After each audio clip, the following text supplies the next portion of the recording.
एखादा विशिष्ट व्यक्ती एखाद्या विशिष्ट जागेवरती साधना करत असताना विशिष्ट लोकांना एकत्र करतो आणि या लोकांच्या समवेत आपला वेळ त्या ठिकाणी घालवतो. जगद्गुरु तुकोबा सांगतात तो त्या महात्म्याचा तो जो वेळ आहे तो सत्कर्मासाठी लागलेला आहे, म्हणून तो वेळ त्या ठिकाणी वाया जात नाही, तो सत्कर्मासाठी चांगल्या कार्यासाठी लागलेला आहे. हे अभंगाच्या दुसऱ्या चरणात सांगून जायचंय. उदाहरणार्थ तुम्हाला पटवून देतो, तसं तुम्हाला पटणार नाही पण त्या ठिकाणी पटवून देण्याचं काम आमचं आहे. उदाहरणार्थ घ्या, एखादा विशिष्ट व्यक्ती आहे, मग कोण विशिष्ट व्यक्ती आहे? जगद्गुरु तुकोबारायांचं उदाहरण तुम्हाला समोर देऊन टाकतो.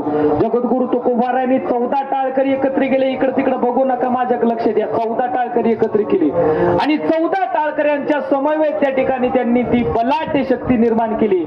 कीर्तनाद्वारे त्या ठिकाणी जगाला ढवळून त्या ठिकाणी काढलं. कीर्तनाचं अंग होय अंग हरिरूप. अशा पद्धतीनं हरिरूप या मंडपामध्ये, या धर्मस्थळावरती, या तीर्थक्षेत्राच्या वाटेवरती आपलं होणार आहे. याकरिता